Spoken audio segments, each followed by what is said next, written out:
Om Namo Venkatesaya. Welcome back to our channel. Title చూశారు కదండి. ఈరోజు నా చిన్నప్పుడు నుండి ఒక విషయం నాకు జ్ఞాపకం వస్తూ ఉంటుంది. ఆ విషయం గురించి మీకు ఈ వీడియోలో చెప్తాను.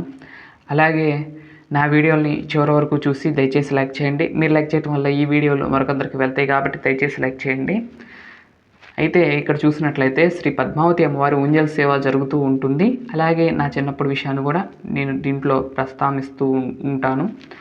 అయితే చిన్నప్పటి నుండి కూడా నేను పూజలు చేస్తూ ఉండేవాడిని. మీ అందరికి కూడా తెలుసు. నా ఛానల్ ఫస్ట్ నుండి ఫాలో అయ్యే వారికి మీకు ఐడియా ఉంటుంది.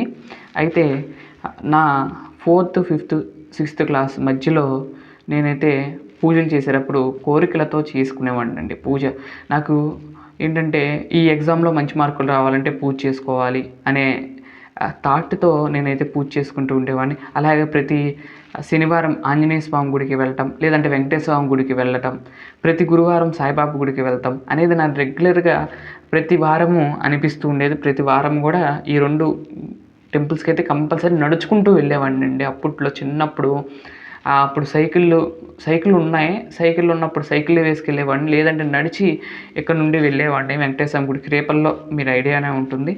ఆ టెంపుల్కి అయితే వెళ్తూ కోరికల కోసమనే ప్రత్యేకంగా వెళ్ళేవాడిని. ఆ తర్వాత కొన్నాళ్ళ తర్వాత నా 8th, 9th క్లాస్లో నాకు అనిపించింది పద్దాకల కోరికలతో వెళ్తున్నాము, స్వామి ఇక్కడ తీసుకొచ్చి అసలు ఉన్న కోరిక కూడా తీర్చరేమో అన్నట్లుగా అనిపించింది. ఆ తర్వాత నేను రియలైజ్ అయ్యాను. అలాగే ఒక స్వామీజీ చెప్పారు ఇలా, ఆ స్వామీజీ పేరు కూడా గుర్తులేదు. వారు చెప్పారు, ఇలా కోరికలతో ఎప్పుడు కూడా పూజ చేయకూడదు నాన్న, అది చేస్తే గనక అది ఫలించదు అని ఆయన చెప్పారు. కోరికలు లేకుండా చేస్తారా అని అనుకోవచ్చు, కోరికలతో చేయాలి. అది మనం ధర్మబద్ధమైన కోరిక మాత్రమే కోరుకోవాలని చెప్పాడండి. ఆ కోరిక కూడా ఎలాంటిదంటే నలుగురికి మంచి చేయాలి. అది చేయటం వల్ల, ఆ కోరిక వల్ల అందరికీ మంచి జరగాలి. అలాగే వాటి నుండి మనకి మంచి జరగాలి. అలాంటి కోరికలు మాత్రమే కోరుకోవాలి. అలాంటివంటే ఎగ్జాంపుల్గా ఈ సంవత్సరం వానలు పడలేదండి, స్వామి వాన పడాలి అని ధర్మబద్ధంగా కోరుకుని స్వామివారికి అయితే ప్రార్థన చేసినట్లయితే అలాంటి కోరికలు కంపల్సరీ తీరుస్తారు స్వామి. అంతేగాని నాకు ఈరోజు కోట్లు రావాలి, ఇంట్లో ఉంటాను, పడుకోగానే 2 కోట్లు రావాలని అలాంటి కోరికలు మాత్రం తీర్చరని వారు చెప్పారు. డీటెయిల్గా చెప్పారండి ఆ రోజు.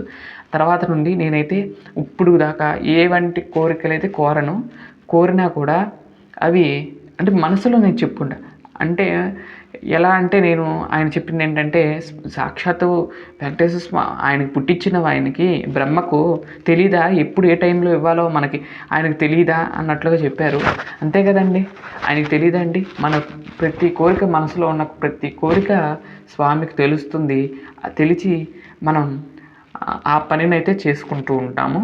అలాగే ఎందుకు కోరాలి అంటే కనుక, స్వామికి గుర్తుండటం కోసం కాదు, మనకు గుర్తుండటం కోసం మన స్వామిని వేడుకోవాలి. స్వామి ఇది కావాలని మనం మర్చిపోకుండా స్వామివారిని కోరుకోవాలి. అలాగే ఏ కోరికైనా సరే ధర్మబద్ధమైన కోరికలు కంపల్సరీ కోరుకోవచ్చు, అవి తప్పకుండా తీరుతాయి. అంతేగాని ప్రతిదానికి కోరిక కోరి అది తీరలేదంటే స్వామి నాకు ఇవ్వలేదు అని బాధపడటం అనేది చేయకూడదు. నేను అంతవరకు అది ఫేస్ చేశాక చెప్తున్నాను. రాకపోతే కనుక స్వామిని అయ్యో రాలేదని, నేను ఇన్ని పూజలు చేశాను రాలేదని భావన వస్తూ ఉండేది అప్పుడు. కానీ ఇప్పుడు అసలు అదేం లేదండి. స్వామి నువ్వు ఎప్పుడు ఇస్తావో అప్పుడు. ఇప్పుడు యూట్యూబ్ సక్సెస్ అవ్వాలని కోరుకున్నాను. సరే, కోరుకుని 7వ శనివారాలు వ్రతం చేశాను, మీకు తెలుసు ఉంటుంది. కానీ అది ఇవ్వలే. కానీ స్వామి తనకు గుర్తుంది, స్వామికి గుర్తే ఉంటుంది. మనం కర్మ చేసాం, స్వామికి ఆరాధన చేసుకున్నాం. ఆ ఆరాధన చేసిన ఫలితాన్ని స్వామి మనకి మంచి రోజు చూసి అది మనకి ప్రసాదిస్తారని నేను నమ్ముతూ ఉంటాను. అందుకని నేను ఫస్ట్లో ఇంకా రాలేదు, అందరి మౌంటైజేషన్ అయిపోతుందని నేను బాధపడేవాడిని. కానీ ఇప్పుడు స్వామి ఆ బాధ అనేది లేదు. ఎప్పుడు ఇస్తే అప్పుడు స్వామి ఎప్పుడు ఇచ్చినా నేను తృప్తిగా తీసుకుంటాను. ఈరోజు తక్కువలో వచ్చేయేమో, తర్వాత ఫ్యూచర్లో నాకు ఇంకెక్కువ రావచ్చేమో అనే ఉద్దేశంతో స్వామి ఈ ఇంకొక పని కోసం నా కోసం ఉంచారేమో అని అన్నట్లుగా అనిపిస్తూ నేనైతే ఎప్పుడు బాధపడలేదు. వచ్చినప్పటికే వస్తాయి. నేను వీడియోలు అయితే తప్పకుండా మానకుండా మన కర్మ చేస్తున్నాను. నేను పని చేస్తున్నా, రోజు వీడియోలు పెడుతున్నాను. ఇంకా ఆ భారం అంతా కూడా భగవంతుడి మీద వేశాను.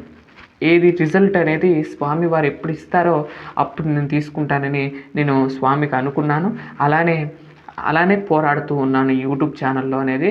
ఎప్పుడైనా సరే మనం వదిలిపెట్టకూడదు. ఆ పని మనం ఒక పని మొదలు పెట్టామంటే ఆ పనిని వదిలిపెట్టకూడదు. వదిలిపెట్టకుండా ఉంటే మన వదిలిపెట్టకుండా ఉంటే స్వామి అనుగ్రహం కూడా దాని మీద ఉండి ఆ పనులనేది కంపల్సరీ తీరుతాయని నేను నమ్ముతాను.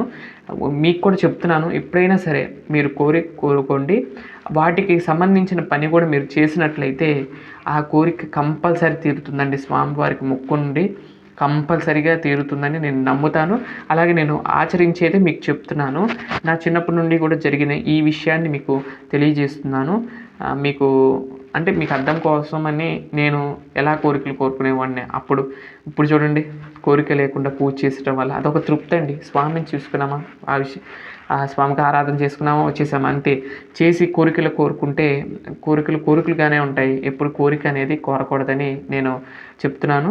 ఇదండి ఈరోజు వీడియో. మరొక మంచి వీడియోతో రేపటి వీడియోలో కలుస్తాను. అంతవరకు సెలవు.